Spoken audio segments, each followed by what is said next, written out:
Maud, une histoire saugrenue. Une voleuse s'est miraculeusement repentie parce qu'elle avait été tout simplement dénoncée par sa victime. Et l'histoire pourrait inspirer d'autres patrons de magasins. Ça s'est passé à Caen la semaine dernière dans un Carrefour City. Le 20 novembre, le gérant du magasin découvre sur les vidéosurveillances une femme volant un Kinder à la caisse. Alors c'est un petit vol, me direz-vous. Le problème, c'est que c'est tous les jours. Alors le gérant a décidé de passer un cap. Il a appelé la police. Non.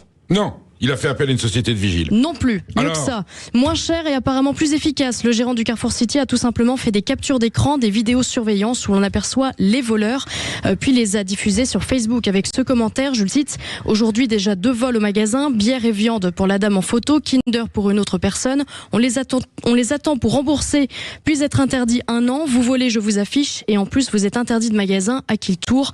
Marre de faire autre chose que notre travail. Maud, sincèrement, est-ce que vous pensez que c'est ça qui a fait peur aux voleurs? Grâce au relais et au soutien du collectif Ras-le-Vol, oui. Le principe de ce collectif, c'est d'afficher publiquement les voleurs présumés pour ensuite les bannir du magasin et faire pression pour qu'ils remboursent. Et ça n'a pas manqué. Dès le lendemain, une famille prend contact avec le commerçant et avec le collectif. L'un des voleurs mis en cause est mineur. Il a donc rédigé une lettre d'excuse et a fourni un dédommagement au magasin. Quant à la femme qui avait volé le Kinder, elle est également venue, dit-elle, régler son oubli. Le collectif a donc retiré l'image du mineur afin de respecter la législation en vigueur, bien sûr, tout en revendiquant l'efficacité de sa méthode.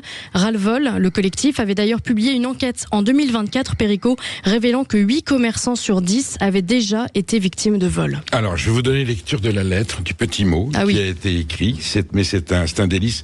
Bonjour, je tiens à m'excuser sincèrement d'avoir volé j'aurais du mal à lire, c'est Kinder dans votre magasin.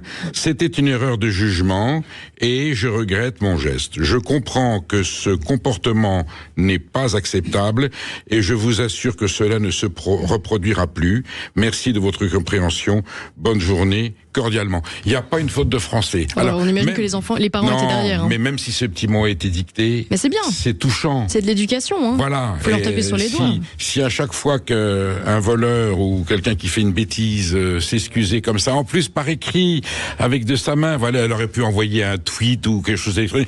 Elle écrit de sa petite main, l'écriture. C'est bien, à l'ancienne. L'écriture était touchante, voilà. Donc, voyez, ne perdons pas espoir. Voilà, quand il y a des bêtises, faut gronder. Alors, c'est vrai que je crois que c'est interdit d'afficher des visages. Oui, on n'a pas le droit. C'est pour ça qu'ils ont retiré ensuite. Ça fait un peu ça fait le pilori, hein. C'est, un pilori gentiment mené quand on en a alors, l'association s'appelle Ras-le-Vol, hein. Ras-le-Vol, ouais, c'est bien trouvé. Et c'est sur Facebook. Ils en ont ras-le-vol. J'ai envie de dire autre chose, mais enfin, ils en ont, pour l'instant, on va se contenter du vol, ras-le-vol.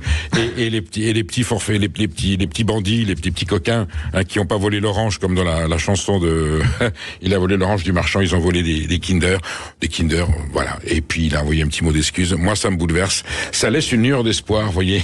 Mais, comme quoi, faut faire preuve de fermeté, ma chère Maud. Le geste initial, c'est le vol, quand même, hein. Voilà. Non, mais c'est mignon, hein, ça termine bien. Mais espérons que ça se reproduira souvent, si ça doit se finir comme ça.